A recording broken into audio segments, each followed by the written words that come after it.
Okay, click. We're back again.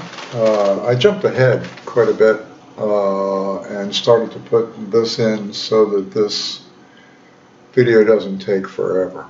It's already probably into 4 parts as opposed to 3. But so I went ahead and drew without filming it on a fair amount of it, giving a fairly interesting to me anyway, loose drawing style here, which I kind of like. This begins to get very much like how when I sketch in the sketchbook with gel pens and everything, how I draw there. And I wanted some bigger elements in the drawing, so that's why I created these rather large faces here. Of course, I had done this one before I cut the thing off, but the other one I had not done, which is a pretty dominant sort of image there. Oops, I didn't want the phone, I wanted to push pins. There we go. These things look absolutely lethal, don't they? You ever seen one quite that big? Seems like I'll really get you. There's a hole right here in the paper. That's maybe not the best place to put it then.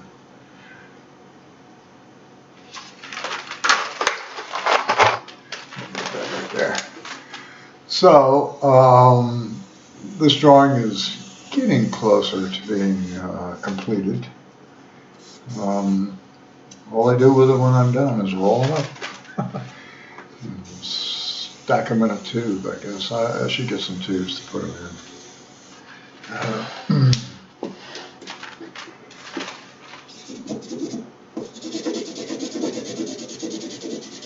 You know, I mean, having the figure, or in this case just faces, but having that as a point of departure for the work is actually a pretty good idea. I'm glad I decided to start putting faces in, because they give you focal points amongst all of the other stuff that I'm drawing.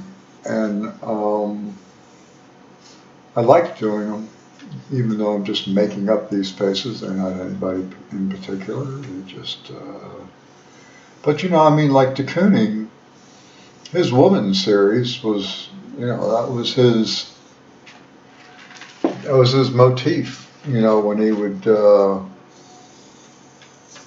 have an excuse and a reason for all of the, you know, changing and rechanging and repainting and all the other stuff. I mean, he was a guy who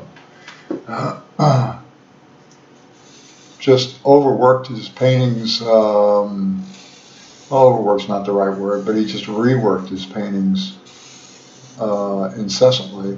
And of course, I guess in a way that's reminiscent of what Pollock was doing in a sense, because the process, the evidence of the process is the work. In other words, the drips thrown all over are the signature of the work. And with de Kooning, the marks that he's changed and are left over, you know, parts and fragments left over from, you know, previous changes and so on like that, are what constitutes the look and the style of his artwork. And although doing work like this, the point was that he had a model. He didn't have a model stand in front of him, but he had a conceptual model that was in his head that he used, which was woman. And it was usually some of the strangest looking women you've ever seen in your life, because, I mean, he so highly abstracted them. I mean, even more so than Picasso would have done. And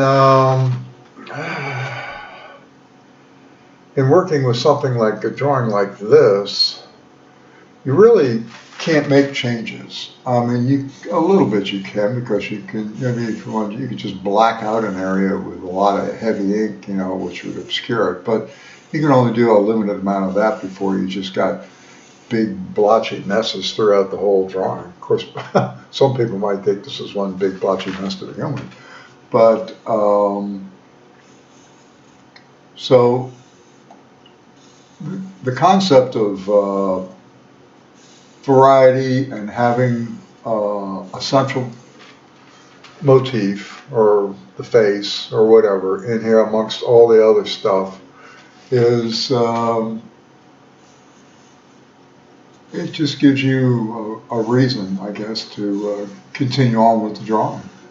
Even though I'm doing, and that's not necessarily the only way you can do this. You can do it without any figurative references whatsoever if you want. And just stay strictly with patterns and abstraction and things of that nature.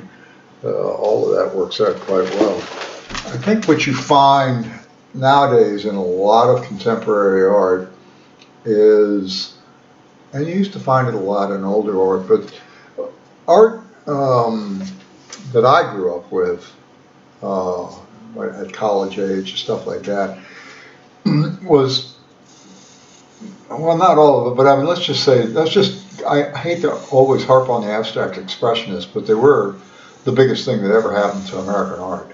So for the abstract expressionists, the formal aspects, which is hard to imagine formal aspects when they're just throwing paint all around, but the formal aspects of what they were doing was the significance of it. I mean, as far as they were concerned, at least that's my take on it. The artists today are referencing things outside of the art that they're doing, and because in many respects they're dealing with cultural issues and political issues, because we're in such a tumultuous period or time, and so that surfaces up in a lot of the better contemporary artwork that you see done. And although I really don't really have anything heavy or weighty to say, so I mean, that's not part of what we're looking at in this drawing at all. At least I don't think it is. If there is any of that in here, it's coming out as a subconscious effort. It's not something I'm consciously directing the art towards. So let's put these little funny shapes in here. So, I mean, maybe at some point I'll get to a point where I construct these to make a statement. But right now they're not. They're just drawings just for the entertainment value of how much I like drawing, really. There isn't much else going on with them. Except for whatever subliminal messages that occur in my head wind up getting put down here on the paper. I'm really glad I'm doing. I did these once before, these Sharpie images, and I did them on canvas, and they turned out okay.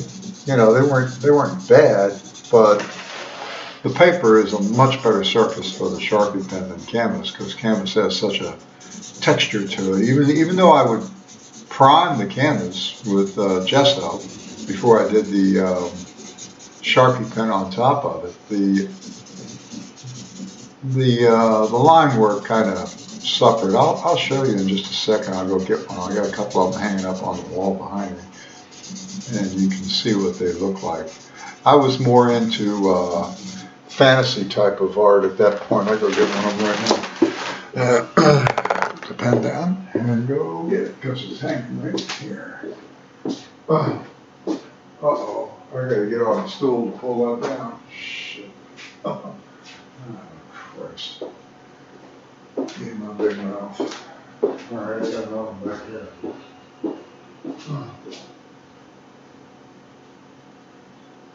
There.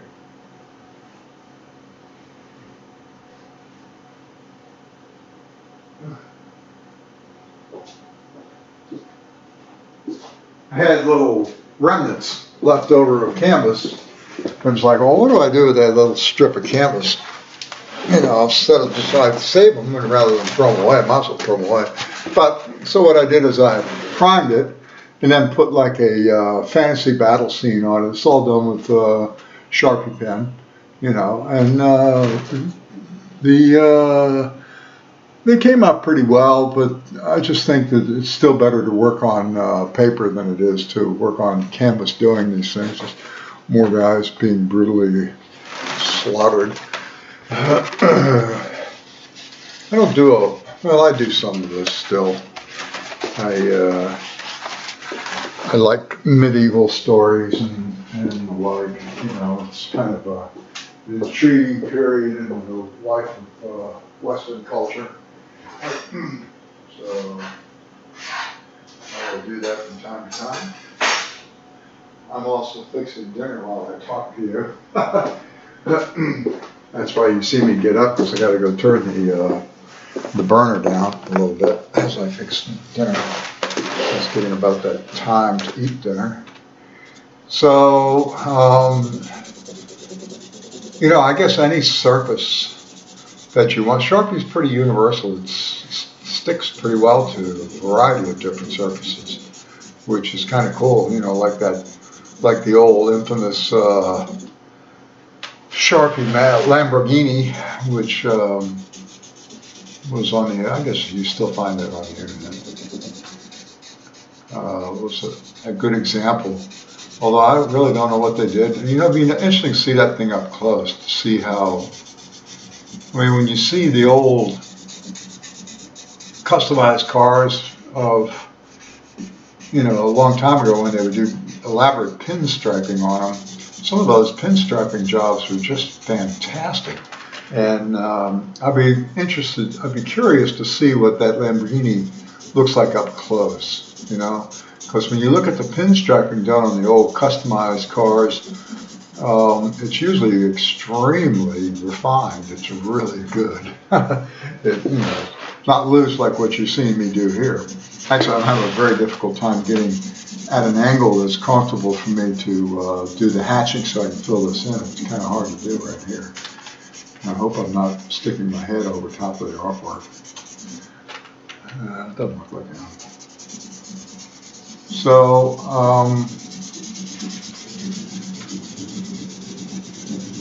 surfaces, there's a variety of surfaces. I've seen people working on cardboard. I think I mentioned that once before, you know, which is certainly not an archival surface, but neither is this paper I'm working on either.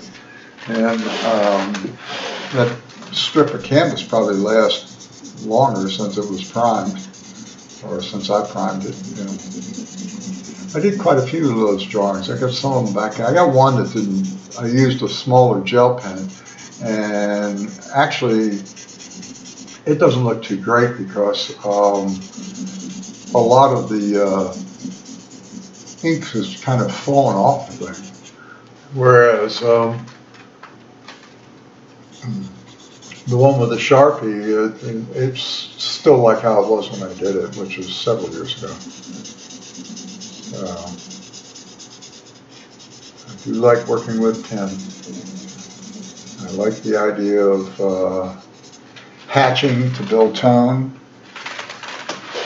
which is all of this and here, and also to build nice dark blacks to counter all of the contrast, or create all the contrast with really stark white paper. Becomes a really strong graphic sort of statement, I like to think. And it therefore has a, like I was saying on the other video, a very strong presence. It presents itself in a loud sort of fashion, a loud manner. And that is something I'm also after. Trying to listen to the bubbling of my dinner back there, make sure it's not bubbling over. We have cicadas coming out of the ground right about now, so the chorus is getting pretty loud in the evenings. Those things are, I had one fly in a window one time and hit me while I was driving, and it just startled. I thought I got hit by a baseball. It just came flying, and whack, you know, gee, what was that? And it was just laying on the floor. I think it had knocked itself out, kind of. ushered it out of the car. When I came to a stop, I just kind of kicked it out, and it went on its way. People say you can eat them. People in parts of the world do eat them. I wouldn't eat any around here because they've probably been sitting in a diet of Kenlon. So I don't think that would be a great idea. Might be a little bad for you. It looks alright. Looks good. Let's put some stuff in here like that. Go right into her head with some crazy lines. Okay.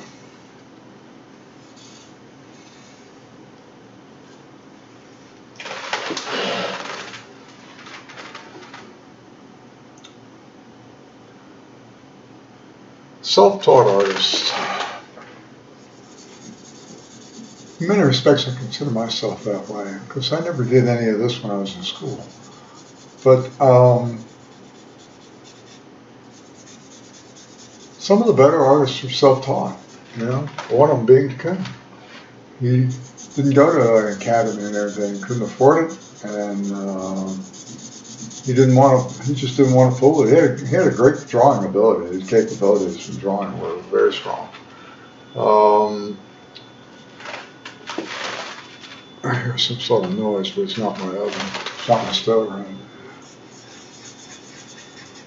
Rene Magritte, the Surrealist, which I'm sure everybody's familiar with, you know, with the his famous The Son of Man, which is a picture of a man in a bowler hat with a green apple right in the middle of his face. He was a very sharp, realistic surrealist and with an inventive, clever mind. And he was a self-taught artist. He didn't have the academic training behind him. Sometimes, I mean, you're not going to find that type of academic training in arts. Well, I don't think you are. In art schools today, anyway, unless you go to an atelier, I think I'm saying that word right. Atelier school, you know, which is specifically designated for that. You know, but, you know, well, I can't speak for what it's like at Yale because I never went to Yale, and that's probably considered the #1 art school in America, I reckon. And I don't know how their classroom curriculum is taught at all. I guess I could read about it and find out. I do find Yale courses online for various things, and they're pretty interesting. I watch them. They're on YouTube, and I enjoy that aspect. You know, it's kind of like, wow, this is like auditing a class. You know, until you're getting the lecture and the whole works, which is a really nice thing, and you're getting it for nothing, which makes it even better, I think. I'm going to go check that stovetop. I'll be right back.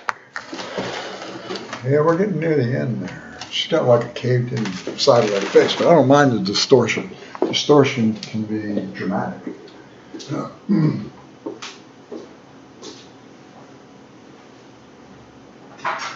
Yeah, we're going down.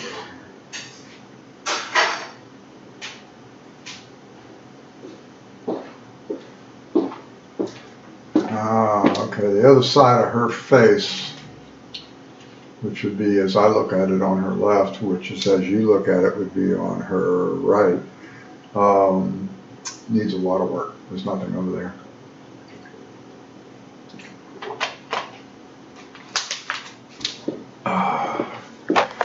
Getting into a lot of flowing shapes. Let's put some angular things. I've got a bunch of cubes right in here. That might work. If it doesn't work, so be it.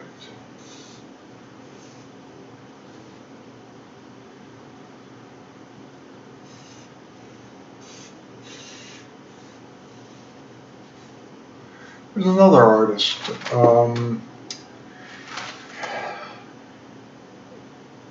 Kitaj, and I think his name is spelled Kitaj,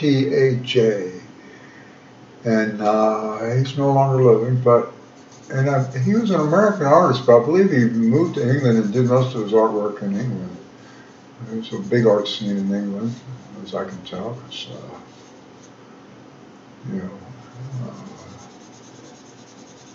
I can't think of what the hell the publication was that I used to get. David Bowie used to write some of the art criticism. Modern Painters, that's right, the magazine's called Modern Painters. It may still be in print for all I know, they might still publish it. But anyway, Kita, however you pronounce it, worked with multiple images like I've been talking about. And I always have liked his work, and he was another one of those who had an outstanding drawing capability, way beyond mine, and he had a great sense for his color, and his topics and content were somewhat personal, but also could deal with contemporary issues that were floating around at the time.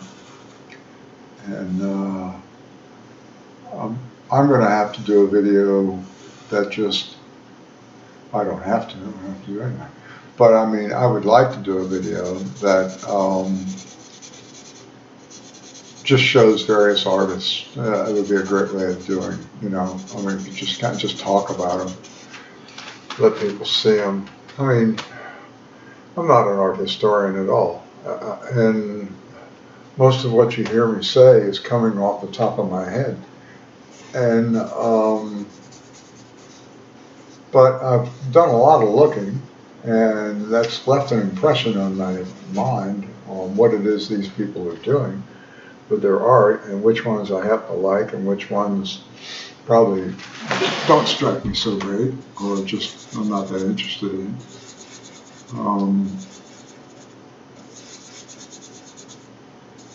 So another American watercolorist who all he worked with was watercolors. His name was Charles Birchfield, and I've always admired his thing. And his stuff gets he deals with his stuff is landscapes, pretty much exclusively landscapes, but he modifies them. They almost look like something. Originally, when you look at it, you think, oh, this is like something done for a Walt Disney set or something, you know. But they're better. They go further than that. They're much better than that too. And he would distort what he got out of nature by emphasizing certain things. Like he had one watercolor. A lot of his watercolors were big. I mean, bigger than this drawing. That's pretty big for a watercolor. A lot of his work, he had one called The Insect Chorus, I think is the title of it. And it was just how the sound of insects in the, out in the fields and everything like that, what kind of impact they would make visually. So you had all this, you know, movement and dynamic line work and stuff like that you know, indicated that you were experiencing noise is what it boils down to. And that's an interesting idea, to try to visualize noise. I mean, I guess in a way, I mean, everybody always claims that Kandinsky, the first guy to do an abstract painting ever, supposedly, was influenced by music for his analogy for what his images were about. I guess I can see that a little bit. I don't know if that's necessarily true, but I mean, even he himself kind of admitted to that. We're going to move this thing over here like this a little bit. It's dark over there. Let's see if we can't fix that.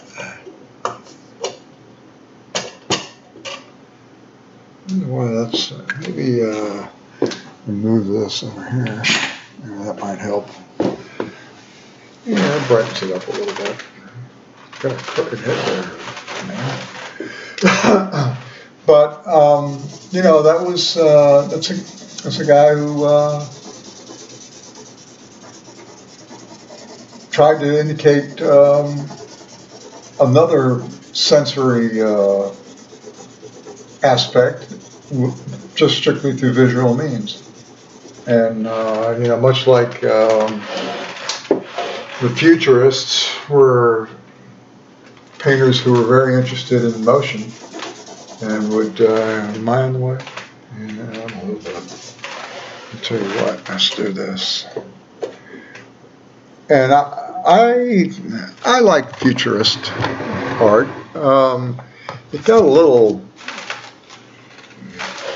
pathetically political, especially when the fascists in Italy started to kind of take hold. The futurist artists seemed to think that was a great deal. Jeez, that's crazy. And so, I mean, it was, back at those times, fascism was a kind of an extreme variant of capitalism. And that was the idea. It was the industrial growth and everything of the West was best portrayed with dynamic motion. That's what they would do. Unfortunately, it wound up to be a murderous aspect of how you shouldn't live one's life. It cost millions of people their lives. So, but we can look back at their art and see what it was all about, and maybe never repeat things like that. It might be a good idea. And I guess it's not so funny when that many people die. So, artists don't always have the white mantle of truth draped across their shoulders. They can be just as screwed up as the average person. I mean, there are a lot of very famous artists who were anti-Semitic. I'm sure there were plenty of them who were quite racist, although I don't know of any that openly express that, but I'm sure there are plenty. But there were plenty of those who were anti-Semitic, especially in the European artists, people like Emile Nolde and, I'm trying to think of who some of the other ones were as far as painters concerned, but, Wagner was very, very anti-Semitic as the great composer. And, Henry Ford was one of Adolf Hitler's favorite Americans. So it was terrible, really, when you think about it. He was so anti-Semitic himself. It's just crazy. But that's the evil side of humanity. And there's plenty of that, to say the least. This thing's looking pretty decent here. What do you think, folks? Like how it looks? What's going on there? I think it's pretty neat. The guy there, that face over here, it reminds me of somebody. I don't know who it is.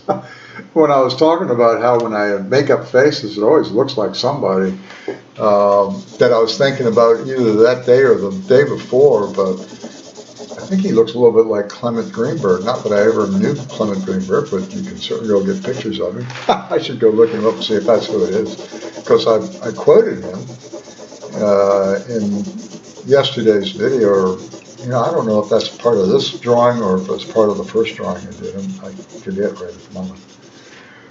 But I'll go back and double check that if it becomes an issue or of any importance.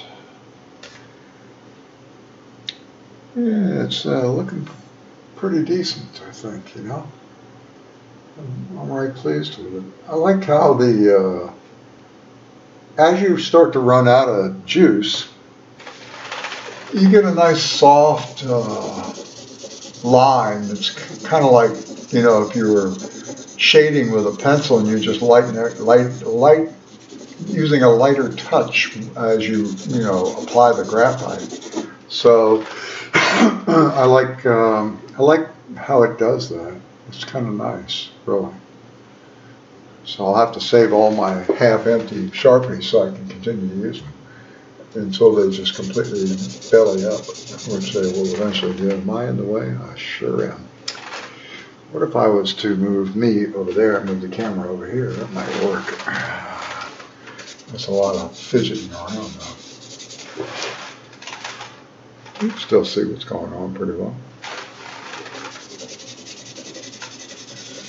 There are a lot of people on YouTube who do this, and I really enjoy their videos. They don't have to do the greatest art in the world, but it's just watching them do it and listening to them talk is kind of what I enjoy.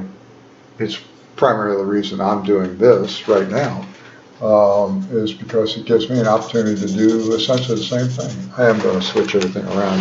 Bear with me for a minute.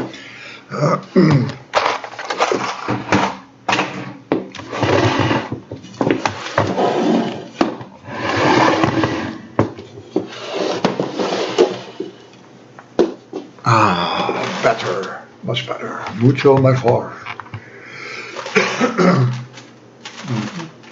All right, a little bit of water. I talk so much I have to clear my throat constantly. Plus, I also have a sinus condition that is always making me clear my throat.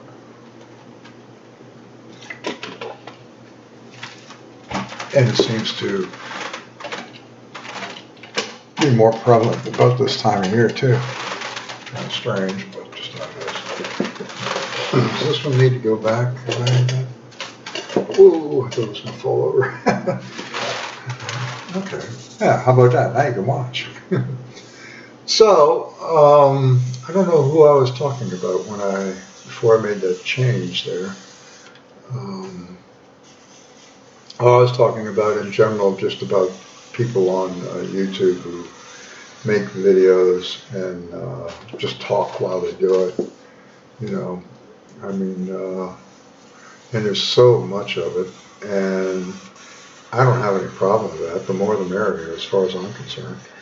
And it's really been the inspiration of what I'm doing. And you know what she needs? She needs an eyeball, excuse me, in her throat. So we'll put one there. What do you think? Great idea.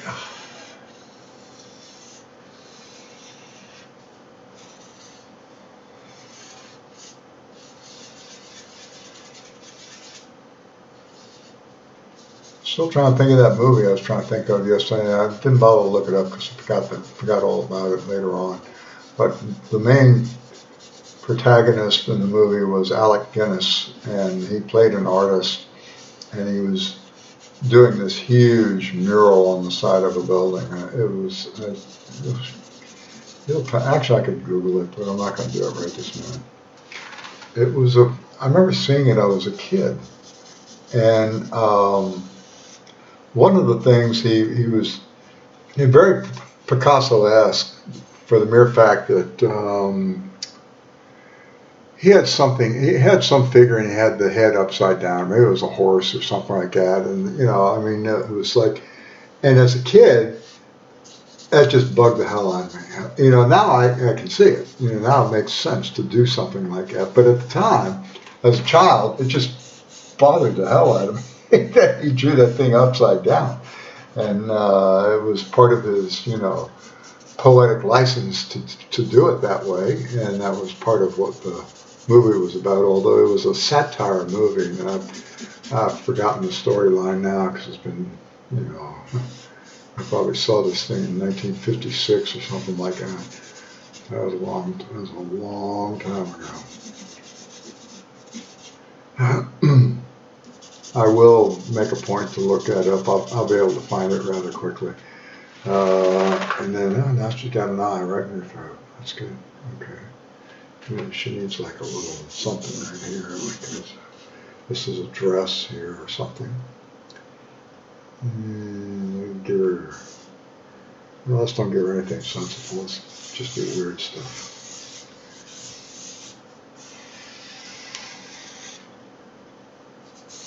We just do strange shapes. They almost become like a language, don't they? After a while, all these unusual marks. That's why Egyptian hieroglyphs are so interesting, you know. And that became the inspiration for the abstract, here we go, abstract expressionist, yeah. But the abstract expressionist Adolf Gottlieb, I mean, he used the inspiration for the hieroglyph as his subject matter. And his paintings are nice, and they pay a lot of attention to surface. And the surfaces are very important, and not just how you might ordinarily think about it as like, is it impasto or is it thin or something like that, but he pays a lot of attention to which images have, you know, a shine to them and which ones are flat. And it becomes an interesting statement, an interesting way of approaching what you're doing with your picture. And I like his paintings quite a bit. They begin to get a little redundant because he's stuck with that motif. It seems like for most of his life, once he arrived at something, he just kind of stayed with it. And I don't know if that's such a great idea sometimes, you know. There was another artist, I think, Ernest Trova, I think was his name. And he would do this, looked like a jack, you know, you play with jacks on a ball, you know, like that. But it was called Falling Man, and they were these little, they looked like little brass Oscar awards, you know, stuck foot to foot to foot all the way around in like a jack. And it just seemed like he just repeated that over and over and over. That was his signature, and that was how you recognized Ernest. I think it was Ernest Trova, I think was his name. And sometimes I don't know if that's such a good idea, you know. Just put another eyeball, put a little small one in here. This is going to be the eyes. I've got it.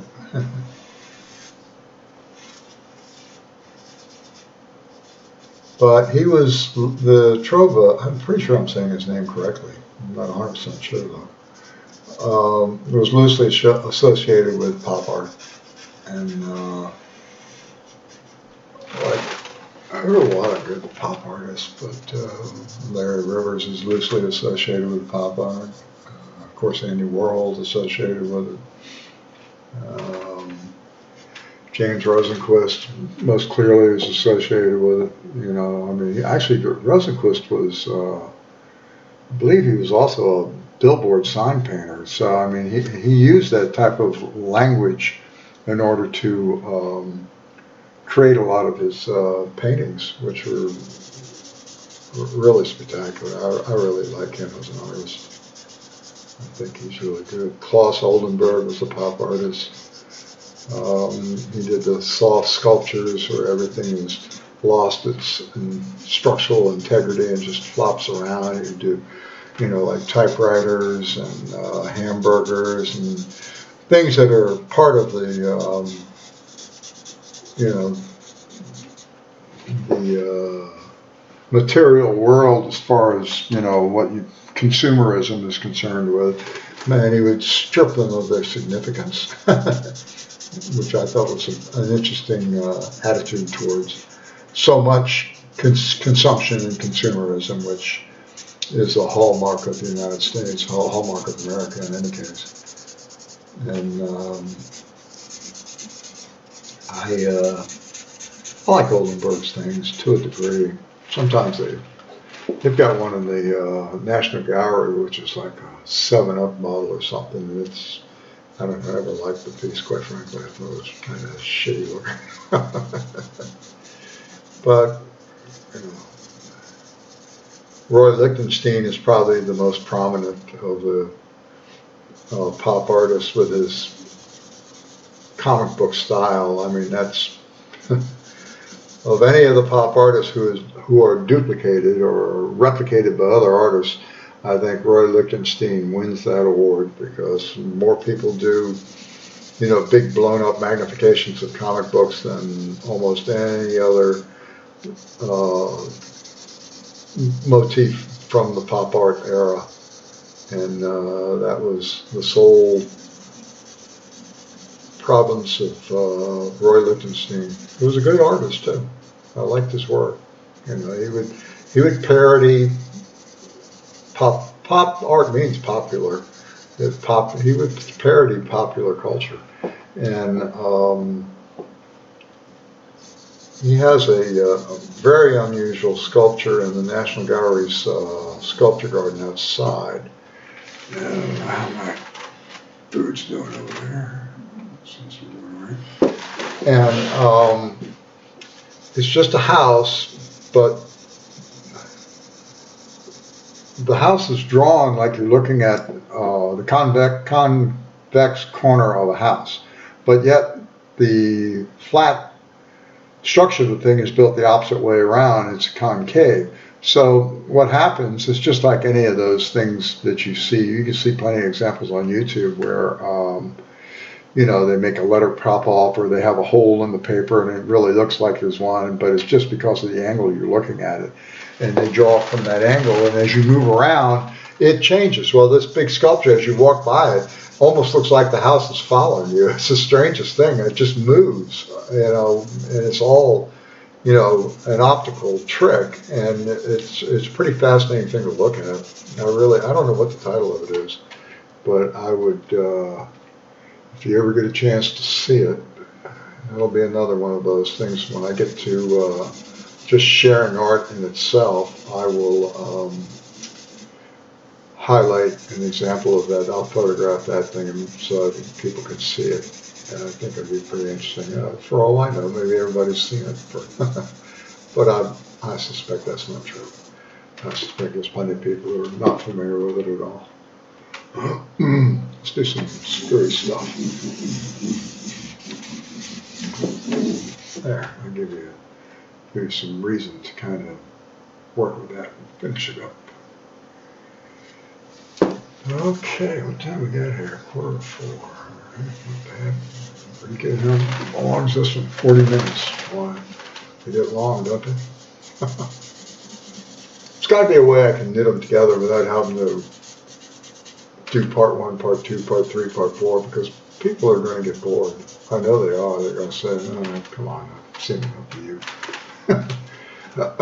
So I will be figuring that out in the weeks to come on how to do this. I'll have to get, I guess, an editor program to work with so that this is a more complete presentation and a little bit more enjoyable to follow and more fun to watch. So it doesn't wear everybody out, especially with this kind of low quality color balance and low quality camera that's my webcam on my computer. You know, a better camera is going to pay a pretty good dividend, I think. But for right now, I just went ahead and started with number 2 because I wanted to. And I don't want to exhaust my art information. I sometimes feel like I'm going to, but it just seems like I always come up with something that I want to say, so I'm not really too worried about that. Maybe I should have been a teacher, huh? I don't know. Maybe.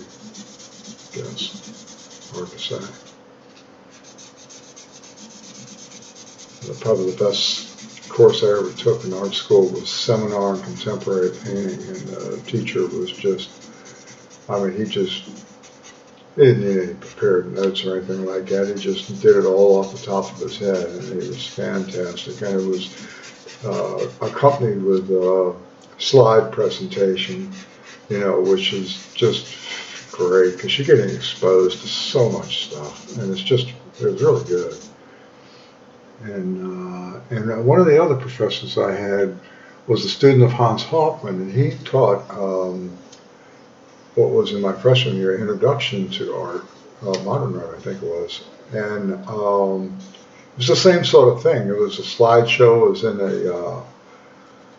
the old playhouse or theater at the school, and he had a kind of a Bob Ross kind of delivery, real soft-spoken, kind of hesitant in how he spoke and everything. But that type of delivery kind of draws you in as a listener. And I thought the course was just fabulous because I'm a freshman and I had, you know, I knew who Picasso was and that was about it. You know, most of the things I always looked at were Norman Rockwell and then, you know, Frederick Remington and people like that. And I didn't have any clue to the modern art world from, you know, from the tail end of the 19th century through the 20th century. So, I mean, it was an eye-opener for me. And it was a spectacular eye-opener because it was just, I don't know, it was so vibrant. It was just like, wow, this is just really cool what these artists are doing. You know, I never had an issue with the abstraction side of it. You know, a lot of people did. So I think it's okay they can do abstract, but first they got to prove that they can draw first, or I won't accept them as artists. I've heard that one so many times. You know, and I can understand where that's a little bit of a weakness for some people, you know. I mean, when you're confronted with something that's difficult to understand and you don't have any bearings, you at least fall back on the few things that you do understand. And we all understand perspective space, and we also understand realistic drawing and realistic painting. Maybe we can tell if somebody can execute it or somebody can't. Or doesn't, or elects not to. So that's the benchmark, you know, for so many people. And, you know, the old idea, well, my 5-year-old could have done that. Well, you know, that's not really true. And maybe you need to, we don't need to do diddly shit. I mean, but I mean, if you want to educate yourself a little bit further than that, you know, looking at art will successfully achieve that. And, it's all right to have any view you want and like anything you want. There's never a question about that. But that said, there's just a tremendous world out there of other stuff that maybe gets eliminated from your experience, which is kind of a shame. You know, the loser in that would be the person who rejects it, not anybody else. So, I know for me, I mean, there were certain things that I kind of got ruffled at. You know, it's like, oh, is that art? I can't believe. Even today, there's things I go like, is that art? You know, I'm not much for slaughtering animals and stuff like that. You know, I mean, Salvador Dali did that in a storefront in New York City, where I guess not so funny. They had all these animal carcasses and stuff like that laying in there. It was pretty disgusting, quite frankly. But, I mean, I guess if you go to a meatpacking house, you'd see the same thing. But it was part of his surrealism, which is, he had a very, he was a strange cat. That's all there is to him. I don't really like him very much because of some of his political and religious views. Since I know that has nothing to do with art, but I just can't avoid it sometimes. And there's certain things about Dali that I dislike. Great draftsman, sure could draw well. I think his surrealism is fascinating, but I also find it a little dry and a little too dependent on, you know, his incredible. If anybody's going to say, prove to me you can draw, is obviously Dali is showing you that right away, you know. I mean, Picasso, maybe early on, he showed you how well he drew, but then after that, he never went back to that. He was just, you know, he had made his mark as the leading modern artist of his era and of his generation, and he stayed with the concepts that created that in the first place. And that's, although he's kind of he was a misogynistic kind of asshole too. And see what I'm saying? Like, artists are not perfect, you know. Someone could be really messed up, and you know, it's just part of who he is, I guess. David Bowie did a song about it. I forgot what it was. Kind of funny, really. David Bowie is an interesting guy. A really great artist, great musician. And a great art critic. He had a lot of viewpoints on the visual arts, and it's a shame that he's no longer with us. I'm going to declare this thing done. Okay, I don't need to fill in this last little bit. And I'm smelling my dinner cooking, so I better go address that. So what I'm going to do is stand up and back up a little bit so you can see all of this, as long as I don't trip, which could happen.